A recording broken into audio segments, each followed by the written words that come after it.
Mind Power Program and NLP workshop organized by Mission Suryodia Moran Autonomous Council. 12 November 2025 বৰ্ষৰ মৰাণ স্বায়ত্ত পৰিষদৰ উদ্যোগত mission সূৰ্যোদয়ৰ অধীনত বৈদিহিং উচ্চতৰ মাধ্যমিক বিদ্যালয় পেঙেৰিত আমাৰ মাইণ্ড পাৱাৰ NLP অনুষ্ঠান হৈছিল। উক্ত অনুষ্ঠানটোত সন্মানীয় প্ৰতিজন শিক্ষক শিক্ষয়িত্ৰী ছাৰ বাইদেউলৈ বহুত ধন্যবাদ জ্ঞাপন কৰিছোঁ। উপস্থিত থকা ছাত্ৰ ছাত্ৰীসকললৈ বহুত ধন্যবাদ জ্ঞাপন কৰিছোঁ। প্ৰতিজন ছাত্ৰ ছাত্ৰীয়ে যাতে জীৱনত এজন ভাল মানুহ হ'ব যাতে পাৰে, তেওঁলোকে আগবাঢ়ি যাওক, তেওঁলোকৰ জীৱনটো সুন্দৰ সবল হওক আৰু প্ৰতিজন মাক দেউতাকে যাতে নিজৰ সন্তানটোক লৈ যাতে তেওঁলোক গৌৰৱবোধ কৰিব পাৰে, সেইটো আমি কামনা কৰিছোঁ।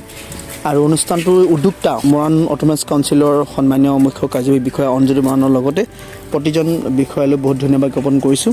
সকলো ছাত্ৰ ছাত্ৰীৰ লগতে শিক্ষক সমাজৰ বহুত সুন্দৰ সবল হোৱা কামনা কৰিলোঁ আৰু প্ৰতিজনৰ মৰম আৰু আশীৰ্বাদ বিচাৰি যাতে আমি সদায় অবিৰত যাত্ৰা হিচাপে যাতে লৈ যাব পাৰোঁ, তাকে কামনা কৰি আমাৰ ফালৰ পৰা একে ক'লোঁ। বহুত ধন্যবাদ। জয় আহক।